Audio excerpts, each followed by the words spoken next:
Mr. Speaker, just referring to the fact that Mr. Williamson said we can't do it, I just want to say, watch this space, Mr. Williamson. Watch this space, because we can and we will, Mr. Williamson. Let's see what happens in 2017. We've listened to a few National Party speeches today. We had Tim McIndoe telling us that the government is sticking to a plan that works. The government is sticking to a plan that works. Well, if the plan was to sell out New Zealand, then they're doing a good job of it. And if the plan was to sell out the most vulnerable New Zealanders, then the government's doing a good job of it. Mr. McIndoe said good public services don't necessarily mean expensive public services. Well, actually, $140,000 for a TV screen at MB, Mr. McIndoe, is expensive in our minds. And at least, Mr. McIndoe, on this side of the House, we want to put taxpayer money into people, not into $140,000 TV screens, not into $74,000 reception desks, not into $1,000 seats for people to sit on, Mr. McIndoe. We want to put our public money into the New Zealand public, Mr. McIndoe.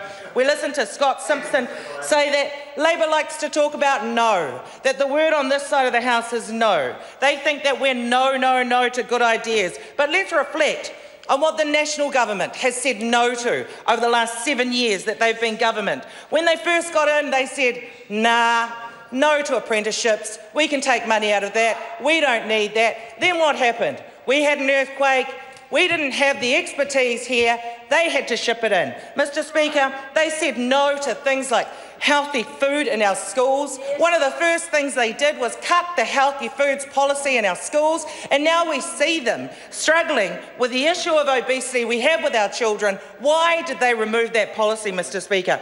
We see them say no to building houses in Auckland. There's a demand for housing in Auckland, and that government says no to new houses. That side of the House has said no to healthy homes. We put up a healthy homes bill, they say no to it. They don't care about the health and well-being of New Zealanders, even when we have instances like we have recently where a small child died because of the fact that she was living in an unhealthy home. They said no to extended paid parental leave. They said no to the paid parental leave my colleague Sue Moroney put up. They said no to adult community education a few years ago, cutting all the funding to adult community education. That being the first step for many people back into the education system.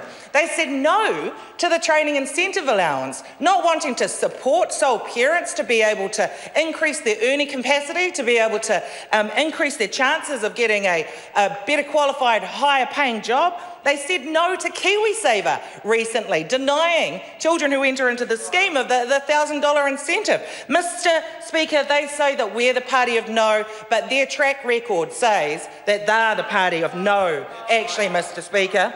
And, you know, Mr. Speaker, the things they've said yes to, I think the whole country should be concerned about. They said yes to foreign property speculators being able to buy our houses. Here we are with a housing market where it's difficult for New Zealand families to get in, and they still allow non-residents, non-citizens to come in here and buy our New Zealand houses, driving the prices up, making it impossible for families to be able to get in. They said yes to experimenting with our most vulnerable New Zealanders.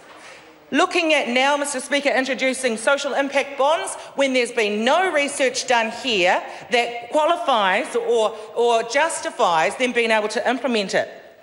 They said no. They said yes, Mr. Speaker, to selling out our social services to big multinational corporations. And we had the Minister of Social Development on Q&A confirming on Sunday that she would contemplate the idea of selling out our social services to a company like Serco, who has an international reputation that no New Zealander would be happy about handing their social services over to. Mr. Speaker, what else have they said yes to? They said yes to the Conservative Party, despite the fact that the whole board walks out on the Conservative Party. They said yes to asset sales, Mr. Speaker. That wasn't a very good economic strategy. They said yes to Rio Tinto.